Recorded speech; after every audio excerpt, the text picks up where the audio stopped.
तो चलिए अब बात करते हैं बुक बिल्डिंग। ये जो टर्म है ये क्या होती है, तो इसको समझने के लिए हम पहले ये समझेंगे कि अगर कोई कंपनी आईपीओ लाना चाहती है, इनिशियल पब्लिक ऑफर, यानी पब्लिक को वो ऑफर देना चाहती है कि आप हमारी कंपनी के शेयर्स लो। अब यहाँ पर एक बड़ा सवाल ये है कि उसकी जो प्राइस होगी, किस प्राइस पे कंपनी ये ऑफर दे।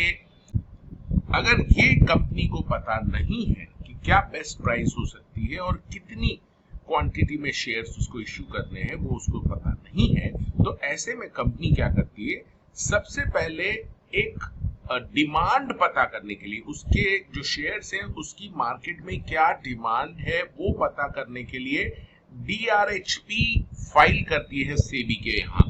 तो DRHP का मतलब होता है ड्राफ्ट रेड हेरिंग प्रोस्पेक्टस, यानी इसमें ऑफर से रिलेटेड सारी जानकारी रहती है, कंपनी से रिलेटेड सारी जानकारी रहती है जो पब्लिक को दी जाती है, एक्सेप्ट दो चीजें नहीं रहती उसमें। यानी पहला कि किस प्राइस पे ये इशू आएगा, ये प्राइस नहीं रहती, और दूसरा कितनी क्वांटिटी ऑफ शेयर्स ऑफर किए जाएंगे, ये उसमें मेंशन नहीं रहता। इन दोनों आइटम्स को छोड़ के बाकी सारी चीजें उस DRHP में मेंशन रहती है। तो इसमें एक प्राइस बैंड दिया जाता है जिसके तहत वो शेयर्स इशू कर सकती है, ऑफर कर सकती है, और इसी को देखते हुए जो भी एप्लीकेंट्स हैं वो अप्लाई कर सकते हैं।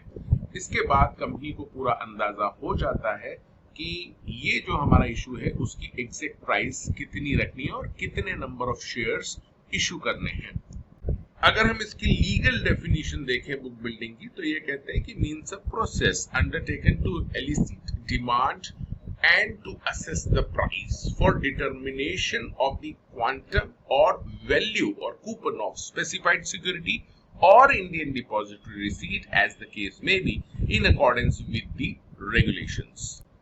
If you want complete tutorials for IPO related all the matters, then you can subscribe this channel. Thanks for watching.